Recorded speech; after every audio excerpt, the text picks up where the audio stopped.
హిందూ దేవాలయాల పరిరక్షణ సమితి రాష్ట్ర అధ్యక్షులు అదేవిధంగా హిందూ జేఏసీ జాతీయ అధ్యక్షులు కట్టెగొమ్మల రవీందర్ రెడ్డి గారు ఉన్నారు. ఇప్పుడు మనం ప్రస్తావించే అంశం ఏంటంటే ప్రధానంగా జాతీయ స్థాయిలో అంతర్జాతీయ స్థాయిలో పేరు ప్రఖ్యాతులు ఉన్నటువంటి యాదగిరిగుట్ట దేవస్థానానికి త్వరలో రాష్ట్ర ప్రభుత్వం స్వయం ప్రతిపత్తి కలిగినటువంటి పాలక మండలిని ఏర్పాటు చేయబోతుంది. గతంలో ధర్మకర్తల మండలి ఉండే, కానీ ఇప్పుడు టీటీడీ తరహాలో స్వయం ప్రతిపత్తి గల పాలక మండలిని ఏర్పాటు చేయడానికి తీవ్రమైన కసరత్తు చేస్తుంది. ఈ నేపథ్యంలో హిందూ దేవాలయాల పరిరక్షణ సమితి రాష్ట్ర అధ్యక్షులు హిందూ జేఏసీ జాతీయ అధ్యక్షులు అయినటువంటి కట్టెగొమ్మల రవీందర్ రెడ్డి గారిని వారి అభిప్రాయాన్ని అడిగి తెలుసుకునే ప్రయత్నం చేద్దాం. నమస్కారం రవీందర్ రెడ్డి గారు. నమస్కారం అండి. ఇప్పుడు గతంలో యాదగిరిగుట్ట దేవస్థానానికి ధర్మకర్తల మండలి ఉండే, అయితే ఇప్పుడు తిరుమల తిరుపతి దేవస్థానం తరహాలో స్వయం ప్రతిపత్తి కలిగిన పాలక మండలిని పెద్ద ఎత్తున ఏర్పాటు చేసేందుకు రాష్ట్ర ప్రభుత్వం తీవ్రంగా కృషి చేస్తుంది. దీని మీద మీ అభిప్రాయం ఏంటి? ఎట్లా ఉంటే బాగుంటుంది అంటారు? ఇది ముందుగా సదా న్యూస్ ప్రేక్షకులకు నమస్కారం. ఏదైతే ప్రభుత్వము నిన్న ఇచ్చిన ప్రకటన హర్షించదగ్గ విషయమే, కానీ దీని కింద కొంచెం హోంవర్క్ చేయాల్సిన పని ఉంది. ఎందుకంటే ఇక్కడ వచ్చే ఆదాయం ఎంత, ఖర్చు ఎంత, ఇక్కడ ఉన్నటువంటి వసతులు ఏంటి, ఇప్పుడు స్వయం ప్రతిపత్తి కల్పించాలంటే సుమారుగా ఇన్ని 100 కోట్ల ఆదాయం ఉన్నటువంటి దేవాలయానికి ఒక వ్యవస్థ, ఒక విజిలెన్స్ వ్యవస్థ, మరి ఒక ఐపీఎస్ ఆఫీసర్, ఐఏఎస్ ఆఫీసర్ ఈవోగా కేటాయించాలి. తర్వాత 14 సెక్షన్లుగా ఇక్కడ ఉన్నటువంటి దేవాలయ విభాగాలన్నీ కూడా పూర్తి స్థాయిలో ఉన్నాయా లేదా, దాని మీద ఒక చర్చ జరగాలి. ముఖ్యంగా ఏదైతే కమిషనర్ గారుకి వాళ్ళు సీఎం గారు సూచన చేయడం ఏంటంటే దీని మొత్తం రూల్స్ అండ్ రెగ్యులేషన్ తెచ్చుకోవాలని చెప్పి ఒక మాట చెప్పినట్టే తెలుస్తూ ఉంది. కానీ ఇక్కడ ఎప్పుడైతే రాజకీయ ఇన్వాల్వ్మెంట్ లేనప్పుడే ఈ యొక్క కమిటీ కూడా సక్సెస్ అవుతుంది. రవీందర్ రెడ్డి గారు, గతంలో ధర్మకర్తల మండలిలో రాజకీయ పార్టీల నుంచి మాత్రమే, అంటే అధికారంలో ఉన్న పార్టీ నుంచి మాత్రమే ఆ నాయకులను ధర్మకర్తల మండలి సభ్యులుగా నియమించేవారు. ఇప్పుడు ఈ పాలక మండలిలో ఒక ప్రత్యేకత ఉంది. స్వయం ప్రతిపత్తి కలిగిన ఈ పాలక మండలిలో ఏ వర్గాల నుంచి వారిని ఎంపిక చేస్తే బాగుంటుంది అంటారు? రాజకీయ నాయకులు కూడా సహజంగా వచ్చే అవకాశం ఉంటుంది. ఎట్లా ఉంటే బాగుంటుంది అంటారు? అయితే ఇక్కడ తెలుసుకోవాల్సిన విషయం ఏంటంటే ఏదైతే ధర్మకర్తల మండలి అన్న పేరులోనే ధర్మకర్తలు ఉండాలి. కానీ నిరుద్యోగ రాజకీయ నాయకులకు అడ్డగా మార్చుకున్నటువంటి ప్రభుత్వాలు, గత ప్రభుత్వం అదే పని చేసింది, ఇప్పుడు ప్రభుత్వాలు కూడా అదే పని చేస్తూ ఉన్నాయి. ఒక ధార్మిక చింతన కలిగినటువంటి వాళ్ళని, ఒక దేవాలయ ప్రక్రియ ఏంటంటే అక్కడ వచ్చిన ఒక ధార్మిక కార్యక్రమాలు చేసేవాళ్ళు, తర్వాత జీవితంలో అన్ని అనుభవించి వాళ్ళు సేవా దృక్పథంతో ఉండేటువంటి వాళ్ళు కావాలి. కానీ ఇక్కడ రాజకీయంలో పదవి లేదని చెప్పి తీసుకొచ్చి పదవి అప్ప చెప్తే న్యాయం చేయగలుగుతారా? ఒకటి, ఇప్పుడు ఇక్కడ వచ్చిన భక్తునికి ఏమేమి వసతులు కావాలి, భక్తుడు దేవాలయానికి వచ్చినప్పుడు ఎలాంటి సౌకర్యాలు దేవస్థానం కల్పించాలి, తర్వాత భక్తుడు పడే ఇబ్బందులను గుర్తించే వాళ్ళు ధర్మకర్తలుగా ఉండాలి. తర్వాత ముఖ్యంగా సనాతన ధర్మాన్ని ప్రచారం చేసే విధంగా ధర్మకర్తల మండలి ఉండాలి. కానీ ఆ రాజకీయ పార్టీలో సీట్ రాలేదని చెప్పి తీసుకొచ్చి ఇక్కడ నిరుద్యోగ రాజకీయాలకు అడ్డగా మారిస్తే ఇది దేవాలయ ప్రతిష్ట దెబ్బతీసే విషయమే అవుతుంది. కాబట్టి అది గుర్తించినటువంటి సీఎం గారు ఇప్పుడు రాజకీయ బ్యాక్గ్రౌండ్ లేకుండా తీసుకురావాలని ఒక మాట చెప్పారు, చాలా సంతోషము. కానీ గతంలో చేసినటువంటి ప్రభుత్వాలన్నీ కూడా మీరు గమనిస్తే ఎప్పుడు నిరుద్యోగ రాజకీయ నాయకులకి అడ్డగా మారింది.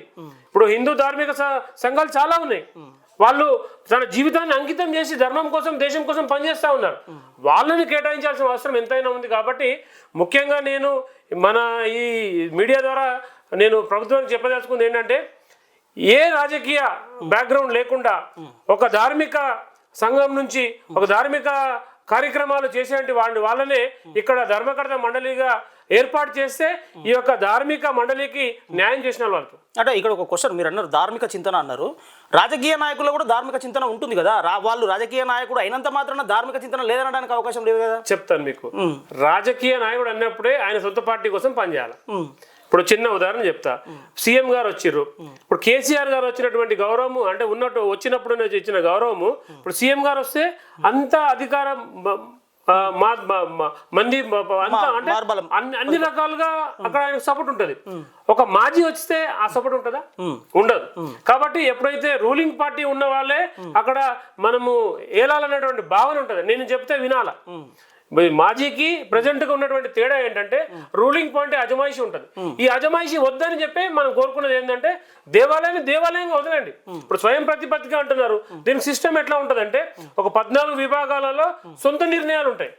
కానీ ఇక్కడ జరిగేటువంటిది మీరు గమనించినట్టయితే ఇప్పుడు మన దేవాలయం యాదగిరిగుట్ట కాబట్టి యాదగిరిగుట్టకు ఒక రాజకీయ నాయకుడు వస్తే మొత్తం ఫ్లెక్స్లన్నీ గుడి మీద కట్టారు. ఇది ఎంతవరకు కరెక్ట్? కాబట్టి నేను చెప్పేది ఏంటంటే ఒక రాజకీయ నాయకుడు వచ్చినా ఇంకెవరైనా వచ్చినా కానీ ఇక్కడ ప్రచారం జరగదు.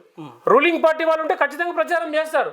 రాజకీయ ఇన్వాల్వ్మెంట్ వద్దన్న కారణం ఏంటంటే ఇక్కడ ఒక ఆధ్యాత్మిక కేంద్రాన్ని ఆధ్యాత్మిక కేంద్రంగా గుర్తించమని మాకు డిమాండ్. అంటే ఇప్పుడు మీరు అన్నట్టు ఒకవేళ రాజకీయ నాయకులు కాకుండా పూర్తిగా ధార్మిక చింతన కలిగిన వారిని, ఆధ్యాత్మిక భావాలు ఉన్న వారిని బోర్డు సభ్యులుగా నియమించిన ఆ తర్వాత అనుకోని అనివార్య పరిస్థితుల వల్ల వారు ప్రభుత్వానికి అనుకూలంగా, అధికార పార్టీకి అనుకూలంగా మారితే అప్పుడు ఈ పరిణామాలు తలెత్తాయంటారా? అదొక ఇక్కడ మేము కాల పరిమితి అనేది ఒక 2 సంవత్సరాలుగా ఉంటుంది. ఇక్కడ మనము అంటే ధార్మికవేత్త ఒకసారి ధర్మకర్త అయిన తర్వాత రిజైన్ చేసిన తర్వాత ఎటైనా పోవచ్చు. అంటే ఆ 2 సంవత్సరాల పీరియడ్లోనే వీళ్ళు ఆ అధికార పార్టీకి, ప్రభుత్వానికి అనుకూలంగా పనిచేయలేరు అన్న గ్యారంటీ ఇవ్వగలుగుతామా? ఒక చిన్న ఉదాహరణ చెప్తాను. ఇప్పుడు ఒక చిన్న ఉదాహరణ, మనకు దేవాలయ అభివృద్ధి చేయాలంటే టికెట్ పెట్టాలంటారు. ఇది ప్రభుత్వం తీసుకోవాల్సిన నిర్ణయం. ప్రభుత్వం తీసుకున్నప్పుడు ఇక్కడ ధార్మిక మండలి ఏం చేస్తుందంటే, అంటే ఈ ఆధ్యాత్మిక చింతన కలిగిన వారు ఇది భక్తునికి భారంగా మారుతుంది కాబట్టి ఆలోచించి దేవాలయాన్ని దృష్టిలో పెట్టుకొని మరి భక్తులను దృష్టిలో పెట్టుకొని మనము ఈ యొక్క నిర్ణయాలు ఏదైతే రేట్ల విషయమే కానీ ఈ నిర్ణయం చేసే ఒక ఆధ్యాత్మిక చింతన కలిగిన వాళ్ళు మాట్లాడగలుగుతారు. ఇదే రాజకీయ దృక్పథం మీద ఉన్నటువంటి వాళ్ళు ఎట్లా ఉంటుందంటే, మనకు ఆదాయం కావాలి. ఇప్పుడు మనం గతంలో చూసుకున్నటువంటి అన్ని కూడా కేవలం ఆదాయంగా, ఇప్పుడు చూడండి కొండపైకి వస్తే 500 రూపాయలు టికెట్ సామాన్యుడు పెట్టుకోవాల్సిన పరిస్థితేనా? తర్వాత ఆర్జిత సేవలు చేసుకోవాలంటే రకరకాల టికెట్లు. మన దేవుణ్ణి మనమే డబ్బులు పెట్టి కొల్చాల్సిన పరిస్థితి ఎందుకు ఏర్పడతా ఉంది? ఈ రాజకీయ ఇన్వాల్వ్మెంటే. మీరు చూడండి, దేవాదాయ శాఖలో ఉన్నటువంటి అన్ని దేవాలయాల్లో కూడా టికెట్లు పెట్టారు. ఇప్పుడు ఇస్కాన్ టెంపుల్ చూడండి, షిరిడి సాయిబాబా చూడండి, ఇట్లా కొన్ని దేవాలయాలు ఏ టికెట్ ఉండదు. కాబట్టి అది సేవ దృక్పథంలో ఉంటుంది. మేము అడిగేది ఏంటంటే, ఒక ఆధ్యాత్మిక చింతన కలిగే ఉన్నటువంటి వాతావరణాన్ని రాజకీయ కలుషితం చేయొద్దని మేము కోరుకుంటాం. అంటే టికెట్ల వల్ల కూడా దేవస్థానానికి ఆదాయం వస్తుంది కదా, మరి ఆదాయ వనరులు ఎట్లా సమకూరుతాయి? ఆదాయమేనా దేవాలయం అంటే? కాదు కదా. ఒక ఆధ్యాత్మిక కేంద్రాన్ని ఆధ్యాత్మిక కేంద్రంగా చూద్దాం. ఇప్పుడు పార్కింగ్ డబ్బులు, తర్వాత చెప్పులు ఇప్పుకోవాలంటే చెప్పుల స్టాండ్కి డబ్బులు, తర్వాత దేవుని దర్శనం చేసుకోవాలంటే స్పెషల్ దర్శనము, ప్రత్యేక దర్శనము, శీఘ్ర దర్శనము, అతి శీఘ్ర దర్శనము. ఇట్లా మనకు భక్తులను మభ్య పెట్టేసి డబ్బులు దోచుకోవడమే జరుగుతూ ఉంది. కాబట్టి ఆధ్యాత్మిక కేంద్రం కమర్షియల్ కేంద్రం అవుతుంది, కమర్షియల్ గా మారుతుంది. ప్రసాదం, ఇప్పుడు దేవుడి ప్రసాదము మీరు గమనించినట్టయితే ప్రసాద వితరణ ఉచితంగా చేయాలి. లడ్డు 30 గ్రాముల లడ్డు అని, 1/2 కిలో లడ్డు అని ఇట్లా వ్యాపారం చేయడం అవసరమా? కాబట్టి లడ్డులా ప్రసాదంలాగా ఉండాలి. కానీ వ్యాపార దృక్పథంతో ఆలోచిస్తున్నటువంటి వారు ఎంతసేపు ఆదాయం ఎంత వచ్చిందని ఆలోచిస్తున్నారు తప్పితే ఎంతవరకు మనం ధార్మికంగా ఉన్నాం, ఎంతమంది భక్తులకు ఉచితంగా సేవ చేస్తున్నాం, ఎంతమంది ఇక్కడ వచ్చినట్టు భక్తి సంతోషంగా ఉన్నాడు భక్తుడు.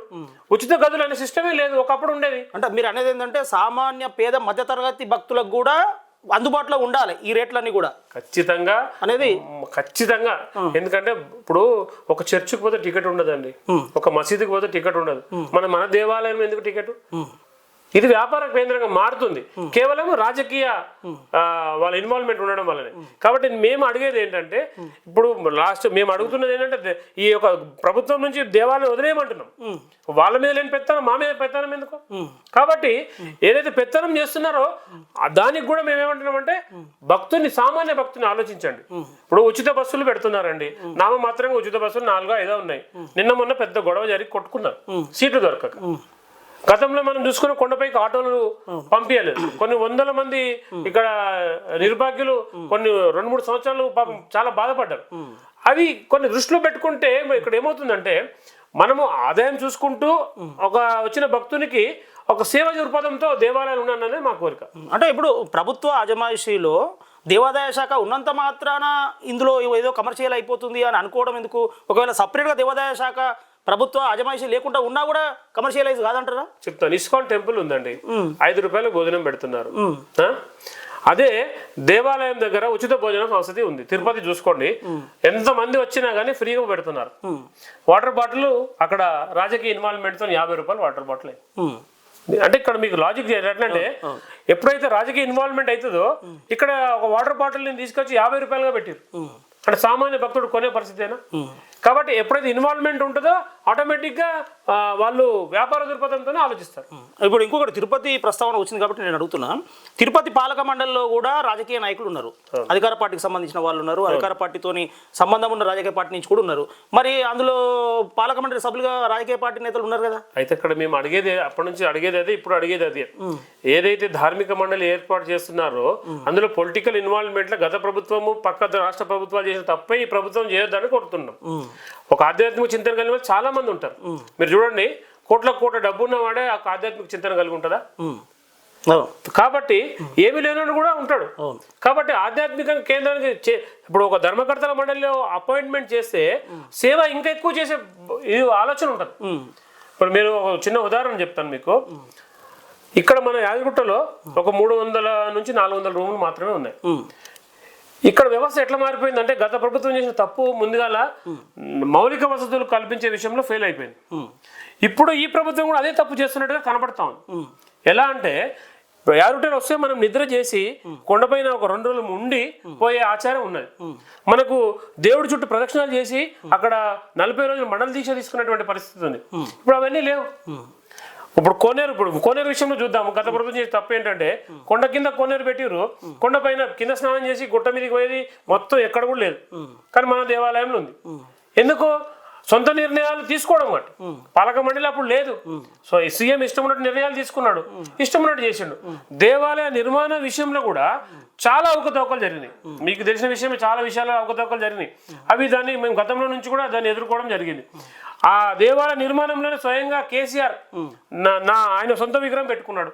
దాన్ని అడ్డుకోవడం జరిగింది. దాని మీద మా మీద కేసులు కూడా అయినాయి, తిరుగుతూ ఉన్నాం. కాబట్టి నేనేమంటే రాజకీయ ఇన్వాల్వ్మెంట్ ఉంటే సొంత నిర్ణయాలు అయిపోతాయి. ఒక 10 మంది ఒక ధార్మిక చింతన కలిగినటువంటి వాళ్ళు ఆలోచించిన విధానము ఒక ధార్మికంగా అందరికీ సమ్మతం కలిగినటువంటి నిర్ణయాలు ఉంటాయన్నదే మా ఒక ఉద్దేశం. ఇప్పుడు మనకు యాదగిరిగుట్ట దేవస్థానానికి వచ్చేసరికి గతంలో ధర్మకర్తల మండలి నియమించినప్పుడు మనకు వంశపారంపర్య ధర్మకర్త ఉన్నారు, వారే చైర్మన్గా వ్యవహరిస్తూ వస్తున్న ఆనవాయితీ ఉన్నది. సో మరి ఇప్పుడు మనకు ప్రత్యేక ప్రతిపత్తి కలిగిన పాలక మండలి వేసినప్పుడు వారిని ఎట్లా అడ్జస్ట్మెంట్ చేసే అవకాశం ఉంటుంది అంటారు? మీ అభిప్రాయం ఏంటి దీని మీద? ముఖ్యంగా ఇక్కడ ఒక ప్రభుత్వం గుర్తించాల్సింది ఏంటంటే మొత్తం తెలంగాణలోనే ఒక వ్యక్తి మన ఇక్కడ ఉన్నటువంటి చైర్మన్ గారు, వీరు మరియు ఆంధ్రప్రదేశ్లో అశోక్ గజపతి రాజు గారు, వీరికి సుప్రీంకోర్టు ఆర్డర్ మీద వీరు అంటే ఇక్కడ గత ప్రభుత్వం ఏం చేసిందంటే ఈ చైర్మన్ గిరిని తీసేసి రాజకీయ ఇన్వాల్వ్మెంట్ చేసి ఒక చైర్మన్ ని దాంతో పాటు ట్రస్ట్ మెంబర్లని ఏర్పాటు చేయడం జరిగింది. అప్పుడు ఆ విషయంలో వీరు కోర్టుకు వెళ్ళారు. అంటే కొన్ని 100 ఎకరాల భూమి అశోక్ గజపతి రాజు గారు దేవాలయానికి ఇవ్వడం జరిగింది. అంటే దేవాలయం స్టార్ట్ అయినప్పుడు ఎప్పుడైతే దేవాలయ తాతల తండ్రుల రాజుల కాలం నుంచి కూడా వారు ధర్మకర్తగా ఉన్నారు వారు. కాబట్టి వారిని గుర్తించి వారిని ఈ యొక్క ధర్మకర్త మండలి చైర్మన్ గా అలాగే కొనసాగించేలాగా చూశారు. ఇక్కడ యాదగిరిగుట్టలో కూడా దేవాలయ ఎండోమెంట్ వ్యవస్థ ఏర్పడక ముందు నుంచి కూడా వీళ్ళ తండ్రి గారు ఇక్కడ చైర్మన్ గా ఉన్నారు. కాబట్టి అది గుర్తించి ఇక్కడ వారు కూడా వంశపారంపరంగా ఇక్కడ వారిని ఎలాంటి వారిని డిస్టర్బ్ చేయకుండా ఒక ధర్మకర్తల మండలి ఏర్పాటు చేస్తే న్యాయం చేసిన వాళ్ళు అవుతారు. ఎందుకంటే వాళ్ళ జీవితాలు కూడా దేవుడి సేవలో అంకితం చేసినటువంటి వారు కాబట్టి వారిని గుర్తించాల్సిన అవసరం ఎంతైనా ఉంది. అంటే స్వయం ప్రతిపత్తి కలిగిన పాలక మండలి అనేది ఒక స్పెషల్ స్టేటస్ ఇస్తూ ఒక పెద్ద స్థాయిలో ఏర్పాటు చేసినప్పుడు చెప్పలేమాట ఒక విధంగా వాళ్ళు వేరే వ్యక్తిని చైర్మన్గా తీసుకువస్తే అప్పుడు పరిస్థితి ఎట్లా ఉంటుంది అంటారు? ఇప్పుడు అదే ఆ విషయంలోనే నేను ఏమంటానంటే డబ్బులున్న వాళ్ళే చైర్మన్ కాదు, ఇక్కడ సేవా దృక్పథం ఉన్న వాళ్ళే చైర్మన్ చేయాలి. ఎందుకంటే ఆయన జీవితం అంకితం చేసిండు అక్కడ, తన జీవితం తన తండ్రి జీవితం ఇక్కడ అంకితం చేసి వాళ్ళు జీవితానికి మొత్తం స్వామి సేవలో ఉన్నారు. కాబట్టి వాటిని గుర్తించి ప్రభుత్వం నిర్ణయం తీసుకోవాలనేది ఒక ముఖ్య గమనిక, ముఖ్య సూచన కూడా. ముఖ్యంగా ఇప్పుడు మన యాదగిరిగుట్ట దేవస్థానం చూసినట్లయితే చాలా ఈ రోజుకు కూడా భక్తులు పెద్ద ఎత్తున పెరుగుతున్నారు. పెద్ద ఎత్తున జాతీయ స్థాయిలో ప్రపంచ స్థాయిలో కూడా మన యొక్క ఈ యాదగిరిగుట్ట దేవస్థానం పేరు ప్రఖ్యాతులు పెరిగిపోతున్నాయి. భక్తుల రాకపోకలు కూడా పెద్ద ఎత్తున వస్తున్నది. ముఖ్యంగా వసతి సౌకర్యాల కల్పనలో ఇంకా ఎలాంటి చర్యలు తీసుకుంటే బాగుంటుందని మీరు అభిప్రాయపడుతున్నారు? ముఖ్యంగా ఇక్కడ వచ్చే భక్తులు రాను పెరుగుతూ ఉన్నారు. దేవాలయం పునర్నిర్మాణంలో దేవాలయ పరిధి పెరిగింది, కానీ వసతులు తగ్గిపోయినాయి. గుట్ట మీద మనకు 2000 రూమ్లు ఉండేది గతంలో. మనం కేఎం బిల్డింగ్ కానీ మనకు వెనకాల శ్రీచక్ర బిల్డింగ్ కానీ ఇట్లా రకరకాలు చూసి ఒక 2000 రూమ్లు దాతలు కట్టించినటువంటి రూమ్లు ఇవన్నీ కూడా. అంటే వసతి గదులన్నీ కూడా దాతలు కట్టించారు. ఇప్పుడు అవన్నీ కూల్చేయడం వల్ల ఆ దాతల వ్యవస్థ పోయింది మొత్తానికి. గత ప్రభుత్వము ఇక్కడ మనకు పెద్దగుట్ట మీద కొన్ని కాటేజెస్ నిర్మాణం చేస్తామని చెప్పి ప్రకటించారు. 50 లక్షల రూపాయలు ఒక కాటేజ్, ₹1,00,00,000 ఒక కాటేజ్ అని నిర్మాణం అది మధ్యలో ఆగిపోయింది. ఏదైతే మౌలిక వసతులు కల్పించే విషయంలో ఈ దేవస్థానము కానీ ప్రభుత్వం కానీ ముందు చర్యలు తీసుకోవాలి. భక్తుడు వస్తే 2-3 రోజులు ఇక్కడ ఉండాలి. ఉంటే ఒక ఆధ్యాత్మిక చింతనతో ఈ వాతావరణం కూడా అంతా కూడా ఒక ఆధ్యాత్మిక వాతావరణంగా ఉంటుంది.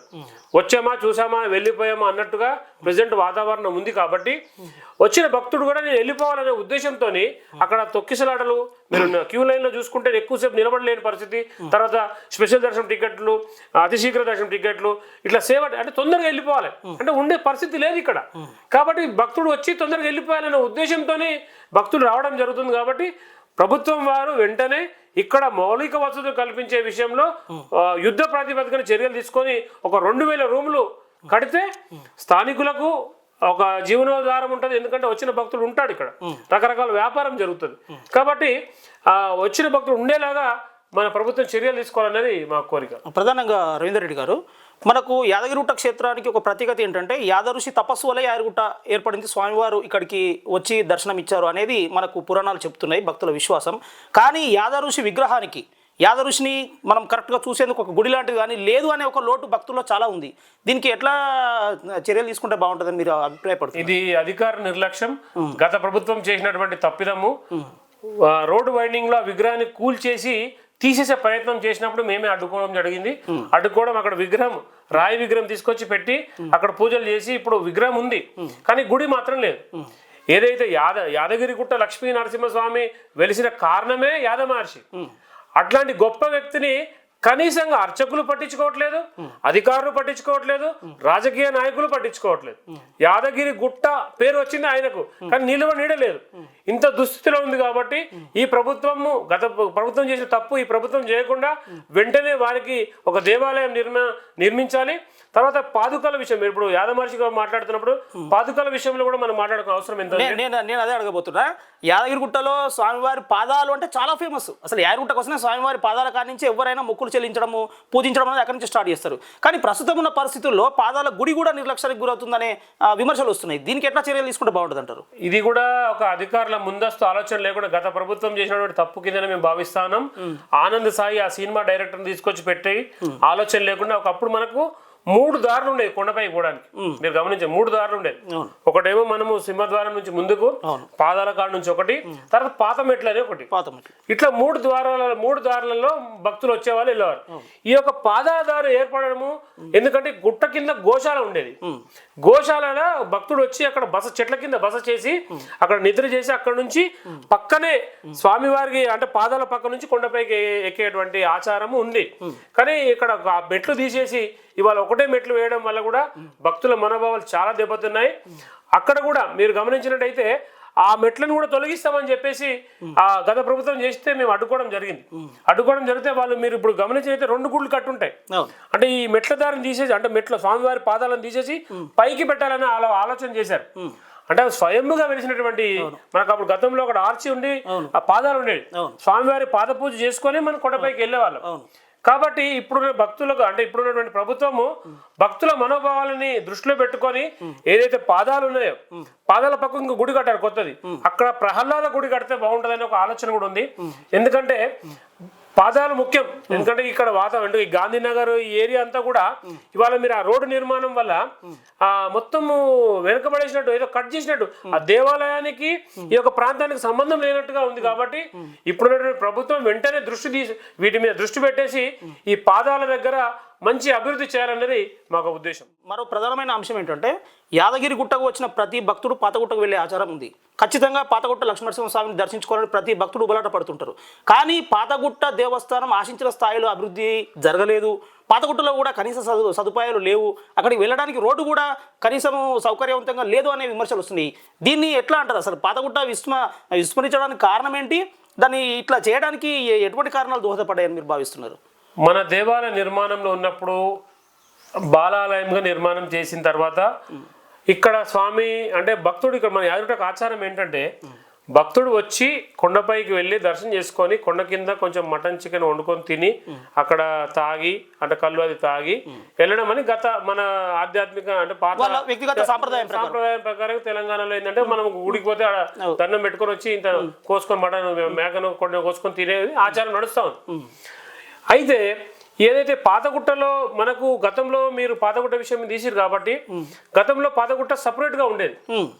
సపరేట్గా ఉన్నప్పుడు ఇక్కడ ఉన్నటువంటి కొంతమంది అధికారులు ఈ దేవాలయాన్ని ఇందులో కలుపుతామని చెప్తే ఇక్కడ ఉన్నటువంటి ఎంప్లాయీసే అడ్డుకోవడం జరిగింది. ఆ విషయంలో కూడా మేము గవర్నర్ అప్పుడు మన నరసింహన్ గారు ఉండే గవర్నర్ గారికి మేము మెమరాండం ఇచ్చి పాతగుట్టని ఇంప్లీట్ చేసేలా ఆ దేవాలయము ఈ దేవాలయం ఒకటే కాబట్టి ఇంప్లీట్ చేసేలాగా మేము దాన్ని పోరాడడం జరిగింది. మేము విజయం కూడా సాధించాం. విజయం సాధించిన తర్వాత ఇక్కడ ఉండి లెక్కించేటప్పుడు ఆ ఉండి లెక్క దానికి సపరేటు దీని బడ్జెట్ దీనికి సపరేట్ అని చెప్పి ఇక్కడ అధికారులు కొద్దిగా మెలికి కూడా పెట్టారు. ఆ విషయంలో కూడా మేము ఎండోమెంట్కి దృష్టి తీసుకెళ్లిన తర్వాత మెర్జ్ చేయడం జరిగింది. కానీ అదే స్థాయిలో అభివృద్ధి నోచుకోలేదు. ఎప్పుడైతే ఇప్పుడు భక్తుడు పాత లక్ష్మీ అక్కడ ముందుగా వెలిచారని చరిత్ర చెప్తా ఉంది. అక్కడ నుంచి ఇక్కడ నరసింహస్వామి ఇక్కడ వెలిచారని చెప్పి చరిత్ర చెప్తా ఉంది. కాబట్టి ఈ అధికార నిర్లక్ష్యమే ఇక్కడ కొట్టొచ్చినట్టు కనబడతా ఉంది. గతంలో మీరు అన్నట్టు రాజకీయ ఒత్తిడి వల్ల ఎందుకంటే ఒకటే దేవాలయాన్ని మీద దృష్టి కేంద్రీకరించి వీళ్ళు ఆ ఒక అభివృద్ధిని కూడా కుంటుపడేశారు. ఇప్పుడున్నటువంటి అధికారులు ఇక్కడ గత ప్రభుత్వం చేసిన తప్పు ఏంటంటే ఈ ఫ్లైఓవర్ వేయడం. ఈ ఫ్లైఓవర్ వేయడం వల్ల మొత్తం వ్యాధి కూడా విచ్ఛిన్నం అయిపోయింది, రెండు ముక్కలుగా మారిపోయింది. భక్తుడు కొండపైకి వెళ్ళేసి డైరెక్ట్ వెళ్ళిపోతున్నాడు. ఇక్కడ చుట్టుపక్కల చూడాల్సిన ప్రదేశాలు ఏమున్నాయో కూడా చెప్పలేని పరిస్థితి. యాదగిరిగుట్ట అంటే ఒక మంచి టూరిజం హబ్ లాగా ఉండాలి. ఇక్కడ పాతగుట్ట ఉంది, కొలన్పాక ఉంది, తర్వాత మనకు వీరభద్ర స్వామి గుడి ఉంది, మన వెంకటేశ్వర స్వామి గుడి ఉంది, రాయిర్. ఇట్లా మనకు ఒక భక్తుడు ఇక్కడ వస్తే చుట్టుపక్కల తిరిగి ఇవన్నీ దేవాలయాలు చూసే ప్రచారమే లేదు. వస్తున్నాడా డైరెక్ట్ వెళ్ళిపోతున్నాడా? ఎందుకంటే ఈ రోడ్డు ఫ్లైఓవర్ వేయడం వల్ల చాలా చాలా మొత్తం వ్యవస్థ మారిపోయింది. యాదగిరిగుట్టకు వస్తున్నారు కానీ ఒక ఎగ్జిబిషన్ టెంపుల్ ఎగ్జిబిషన్ గా మారిపోయినటువంటి పరిస్థితి ఉందని చెప్పి చాలా మంది భక్తులు నాతో చెప్పడం జరిగింది. అన్నప్పుడు ఉన్నటువంటి ఫీల్ కనబడట్లేదు. అప్పుడు వస్తే చాలా ఆహ్లాదకరంగా ఈ వాతావరణం ఉండేది, కానీ ఇప్పుడు వచ్చాము వెళ్ళిపోయాం అనే పరిస్థితి ఉంది. కాబట్టి దీని మీద ఉన్నటువంటి ప్రభుత్వము ఒక ప్రత్యేకమైన దృష్టి పెట్టేసి గతంలో యాదగిరిగుట్ట ఎలా ఉంది ఇప్పుడు కూడా అవకాశం ఉంది. ఎందుకంటే దేవాలయాలు కూల్చడమే పనిగా పెట్టుకుంది గత ప్రభుత్వం. కానీ ఇప్పుడు ఉన్నటువంటి ప్రభుత్వం దేవాలయ అభివృద్ధి చేయాలంటే కొన్ని మార్పులు చేయాల్సిన అవసరం ఎంతైనా ఉంది. కాబట్టి దాని మీద దృష్టి పెడితే బాగుంటుందని మా ఉద్దేశం. ఇప్పుడు ఉన్న మీ హిందూ దేవాలయాల పరిరక్షణ సమితే కానీ హిందూ జేఏసీ నుంచే కానీ మీ నుంచి ఎవరినైనా పాలక మండలి సభ్యులుగా తీసుకుంటే బాగుంటుంది అని మీరు భావిస్తున్నారా? మీరు ఆశిస్తున్నారా ధర్మకర్త బాధ్యతను మీ నుంచి? ముఖ్యంగా మేము కోరుకున్నది ఏంటంటే ఒక ధార్మిక మండలి నుంచి ఒక ధార్మిక సంస్థ నుంచి ధర్మకర్తలుగా ఉండాల్సిన బాధ్యత ఈ ప్రభుత్వాన్ని, పెట్టాల్సిన బాధ్యత ప్రభుత్వాన్ని.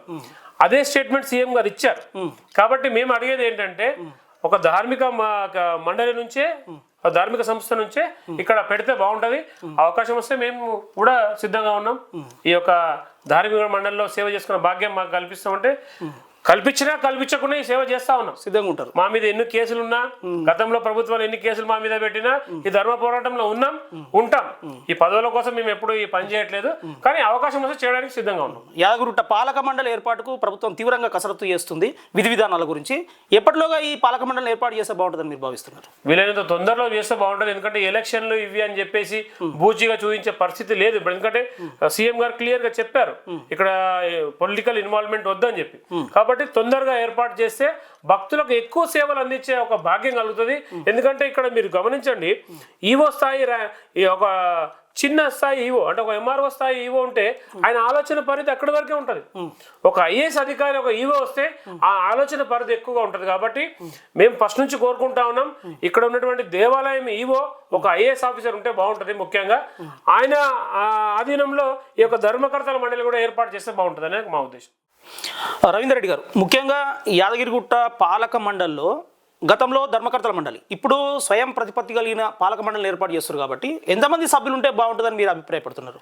గతంలో ఫస్ట్లో 9 మందితోని ఒక పాలక మండలి ఏర్పాటు చేయడం జరిగింది. తర్వాత దాన్ని పెంచుకుంటూ గత ప్రభుత్వం 14 మందికి పెంచడం జరిగింది. తర్వాత ఇప్పుడు ప్రభుత్వము మామూలుగా తిరుపతి తరహాలో అన్నారు కాబట్టి తిరుపతి తరహా అనేది చాలా పెద్ద విషయము, అది చాలా వందల కోట్లలో ఆదాయం ఉన్నటువంటిది. మనకున్నటువంటి ఆదాయ వనరులను బట్టే మనం ఇక్కడ పాలక మండలి వ్యవస్థ చేసుకుంటే బాగుంటది. ఒక 15 మందితో ఇది సరిపోతుందని నా ఉద్దేశము. పరిమిత సంఖ్యలో ఉండాలి. పరిమిత సంఖ్యలో ఉంటే ఓకే.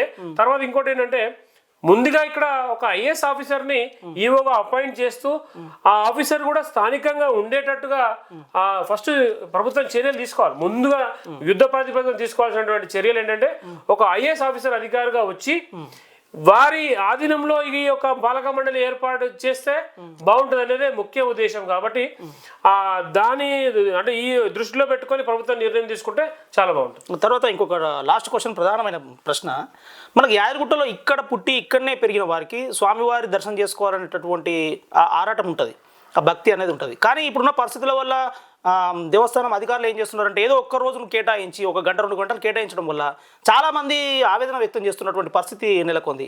అసలు ఇక్కడనే పుట్టి స్వామివారి సన్నిధిలో స్వామివారి పాదాల వద్ద ఇక్కడ పుట్టి ఇక్కడ పెరిగిన వారికి దర్శన భాగ్యం ఎట్లా కల్పిస్తే బాగుంటుందని మీరు అనుకుంటున్నారు? గతంలో మనకు లోకల్ అంటే వెళ్ళిపోయినాం. అంటే దేవాలయ అభివృద్ధిలో లోకల్ది అంటే లోకల్ వ్యక్తులది 100% కంట్రిబ్యూషన్ ఉంది. ఎందుకంటే వాళ్ళు ఇల్లు కోల్పోవడం జరిగింది, రకరకాల ఇబ్బందులు పడడం జరిగింది. కన్స్ట్రక్షన్ అంటే ఆలయ నిర్మాణం సమయంలో ప్రతిదీ కూడా మాది అని చేసుకున్నటువంటి భావన లోకల్ వాళ్ళకు ఉంది. ఇక్కడ లోకల్ అనేటటువంటి మాట వస్తే యాదగిరిగుట్ట మండలం లోకల, యాదగిరిగుట్ట గ్రామం లోకల, యాదగిరిపల్లి లోకల, దీన్ని ఒక నిర్ధారణ చేయాల్సిన అవసరం ఉన్నది. లోకల్ అంటే ఎవరు? కాబట్టి నేను చెప్పేది ఏంటంటే ఇప్పుడు ఒక చిన్న ఉదాహరణ, టోల్ గేట్, ఇప్పుడు మన హైవేలో టోల్ గేట్ పెడితే లోకల్ వాళ్ళకి ఫ్రీ అని ఇంత పరిధి ఏర్పాటు చేశారు. ఇక్కడ రాజపేట మండలము, తర్వాత ముటకొండూరు మండలము, ఇన్ని మండలాలు ఉన్నాయి. ఈ మండలాల నుంచి కూడా లోకల్ అవుతుందా? కాబట్టి లోకల్ అంటే ఏంటి? లోకల్ వారికి 100%గా ఇక వాళ్ళకి ప్రాధాన్యత ఇవ్వాల్సిన అవసరం ఉంది. ఇప్పుడున్నటువంటి ఈవో గారు ఒక కొత్త రూల్ తీసుకొచ్చి మంగళవారమే ఈ సమయం నుంచి సమయం వరకు ఆల్రెడీ బ్రేక్ దర్శనం. ఎందుకంటే ఈ భక్తుల రద్దీ పెరగడం వల్ల ఇక్కడ లోకల్ పేరు మీద వ్యాపారం జరుగుతున్నటువంటి కంప్లైంట్స్ చాలా పోయినాయి. ఆ దృష్టిలో పెట్టుకొని వారానికి ఒక రోజు పెట్టడం జరిగింది. ఇది ఒక రకంగా ఫస్ట్ లో ఇబ్బంది పడ్డాము, కానీ ఇది ఓకే. కానీ ప్రత్యేకమైన రోజులు ఏవైతే ఉంటాయో, పెళ్లి రోజులు కానీ పుట్టినరోజులు ఉంటాయి కదా, ఇప్పుడు అదే ప్రశ్న వస్తుంది. కేవలం ఆ రోజులు మాత్రమే పెట్టడం వల్ల నా బర్త్డే ఉంటుంది, నేను పుట్టినరోజు నాడు స్వామివారిని దర్శించుకోవాలని నేను ఆరాటపడతా, మా పెళ్లి రోజు నాడు మేము దర్శించుకోవాలని ఆరాటపడతాం, మా అదే రోజు మా పెళ్లి రోజు మా పుట్టినరోజు రాదు కదా అని అనేక మంది ఆవేదన వ్యక్తం చేస్తున్నారు. కాబట్టి నేను కూడా అదే మనకి వారంలో ఒక రోజు కాకుండా ఒక 2 రోజులు 3 రోజులు ఇచ్చి స్పెషల్ గా అంటే ఏదైతే పుట్టినరోజులు ఉంటాయో లోకల్ వాళ్ళకి ఇప్పుడు ఆధార్ కార్డు చూసి పంపిస్తా ఉన్నారు. కాబట్టి అలాగే ప్రత్యేకమైన రోజులు కూడా ప్రత్యేకమైనటువంటి దర్శనం ఏర్పాటు చేయాలనేది మా ఒక ఉద్దేశం. కూడా ఇది అమలు పరచాలి, ప్రభుత్వం అయినా సరే ఉన్నటువంటి అధికారులు అయినా సరే. ఓకే, ఇది మనం హిందూ దేవాలయాల పరిరక్షణ సమితి రాష్ట్ర అధ్యక్షులు, హిందూ జేఏసీ జాతీయ అధ్యక్షులు కట్టెగొమ్మల రవీందర్ రెడ్డి గారు చెప్తున్నటువంటి చాలా స్పష్టమైన అభిప్రాయాలు యాదగిరిగుట్ట దేవస్థానం పాలక మండలి ఏర్పాటు విషయంలో, అదేవిధంగా యాదగిరిగుట్ట దేవస్థానం అభివృద్ధి విషయంలో, అదేవిధంగా పాతగుట్ట దేవస్థానం అభివృద్ధి చేయాల్సినటువంటి అంశాలలో మరి అనేక అంశాలు ఆయన చాలా స్పష్టమైన అభిప్రాయం చెప్పారు. ఇది ఈనాటి ఇంటర్వ్యూ. మరో ఇంటర్వ్యూలో మరొకరితో కలుద్దాం. అప్పటివరకు సెలవు, నమస్కారం. Like and subscribe.